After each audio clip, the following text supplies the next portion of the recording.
Bom, eu estou aqui com o Cristiano Zanin, o advogado do presidente Lula, que é conhecido de todo o país e que me honra com a sua presença e com quem eu colaboro em alguns processos do presidente. Eu queria alguns esclarecimentos, Zanin, sobre os últimos acontecimentos que me parece que não estão repercutindo como deveriam. A começar pelo de hoje, que é a divulgação pela Polícia Federal, portanto um documento da própria Polícia Federal, dizendo que os documentos que foram entregues pelo Odebrecht para a Lava Jato são documentos que tiveram seus elementos manipulados. O que significa dizer que aqueles documentos não são fiéis ao sistema da própria empresa e que podem ter sido usados, portanto, para tanto favorecer amigos como prejudicar adversários da imprensa. Eu queria que você explicasse para quem está nos ouvindo o que está em jogo num caso tão grave como esse e que eu acho que não está recebendo da parte da imprensa a devida atenção. Haddad, esse material foi entregue pela Odebrecht ao Ministério Público Federal. E com base nesse material, várias pessoas, inclusive o ex-presidente Lula, estão sendo acusadas. No entanto, o que nós provamos agora? Que esse material foi manipulado antes de ser entregue pela Odebrecht ao Ministério Público. Não é uma cópia fiel do material que foi apreendido na Suíça, como sempre disseram. Ao contrário, é uma outra cópia e que, segundo a própria Polícia Federal, contém indícios fortes de que foi manipulado. Então, esse material não pode ter valor probatório nenhum, nem no Brasil e nem no exterior, para onde também foi mandado. Vários países receberam cópia desse material.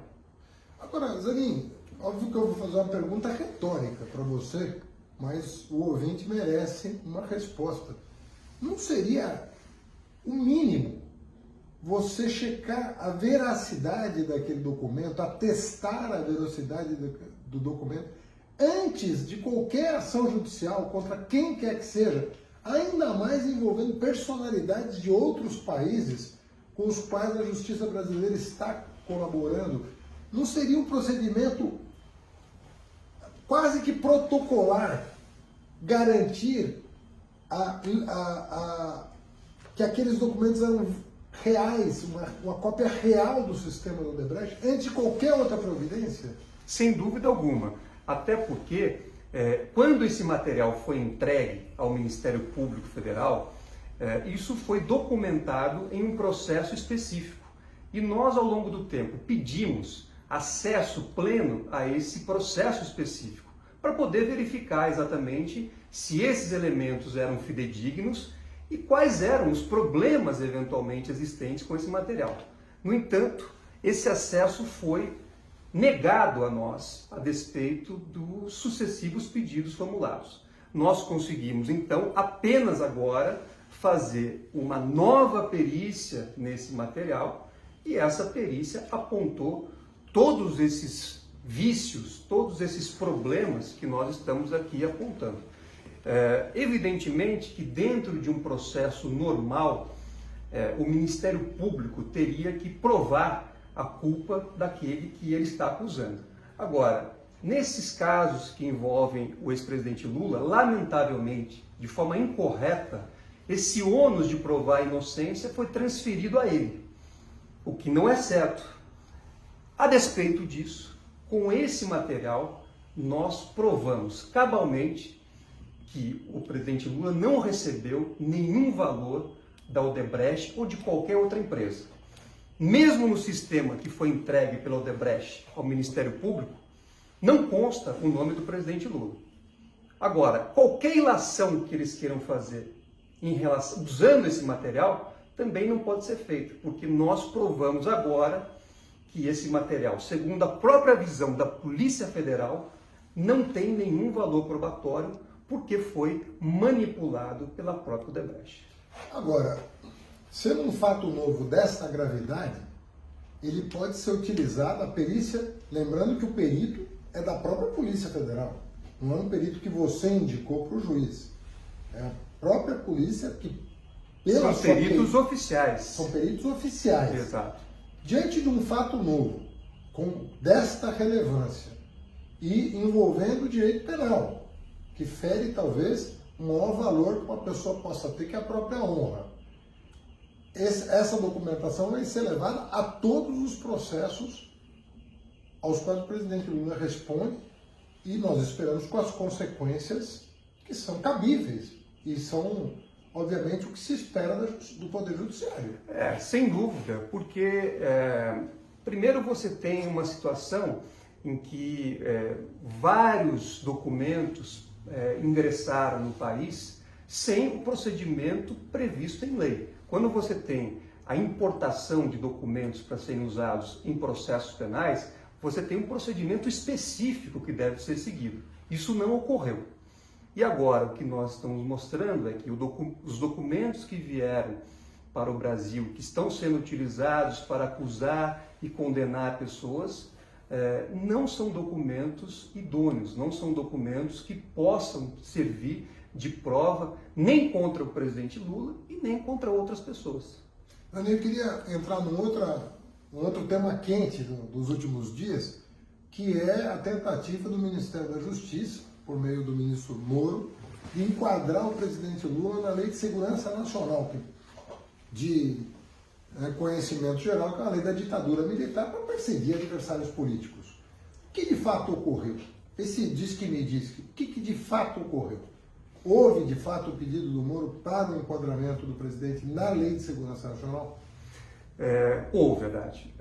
O ministro Sérgio Moro encaminhou uma requisição para a Polícia Federal para que instaurasse um inquérito contra o presidente Lula por suposta ofensa à honra do presidente Bolsonaro.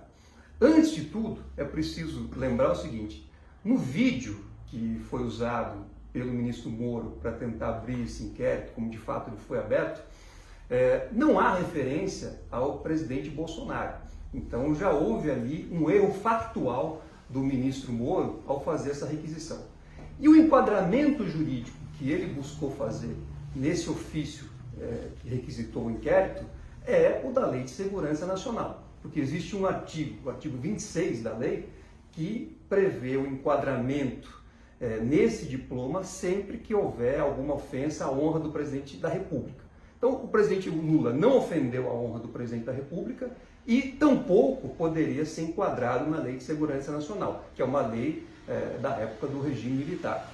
Mas o inquérito foi instaurado, a expressa referência à Lei de Segurança Nacional na portaria de instauração do inquérito, e o ministro Moro foi comunicado formalmente em novembro do ano passado de que havia esse inquérito contra o presidente Lula com base na Lei de Segurança Nacional. Então, esses documentos não permitem que haja qualquer afirmação em sentido contrário.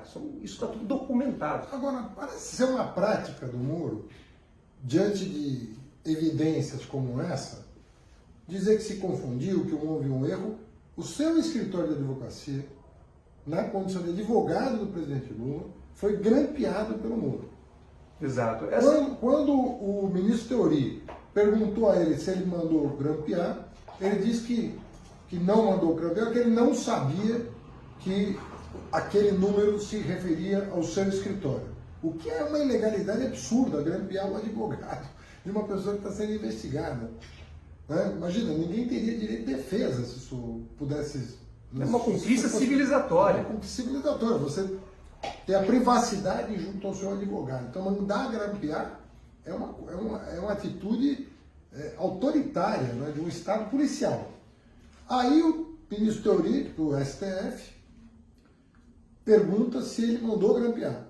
Ele disse que não sabia que o número se referia ao teu escritório.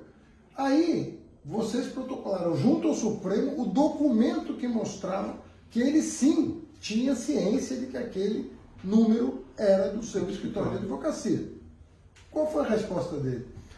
Naquele momento, o Moro respondeu ao ministro Teori que estava muito atarefado e que não teve tempo de ver o ofício, o que não pode ser aceito, porque é inclusive um dever do juiz verificar o que consta no processo. Ele tinha o dever e ele sabia que estava grampeando os advogados do presidente Lula. Tanto sabia que existem planilhas que mostram que as nossas conversas entre advogados foram acompanhadas em tempo real pela Polícia Federal, pelo Ministério Público Federal do Paraná e pelo juiz Moro.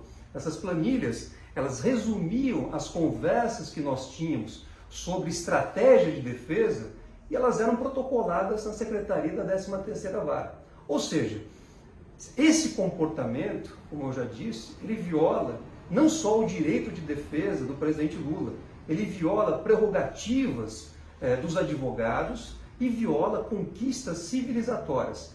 É uma gravíssima violação que não teve, lamentavelmente, nenhuma consequência. Mas ela também embasa o habeas corpus que nós protocolamos no Supremo Tribunal Federal, que está pendente de julgamento, para que seja reconhecida a suspeição do então juiz Sérgio Moro e, consequentemente, seja reconhecida a nulidade de todos os processos que foram indevidamente abertos contra o presidente Lula. Bom, encerro lembrando do famoso vazamento do áudio.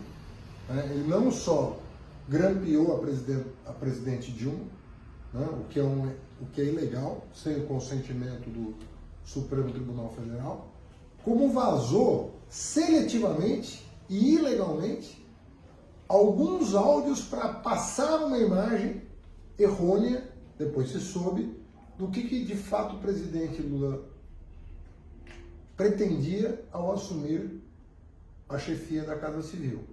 Ou seja, queria ajudar o país, queria ajudar o governo, queria ajudar a resolver uma crise política grave naquela ocasião.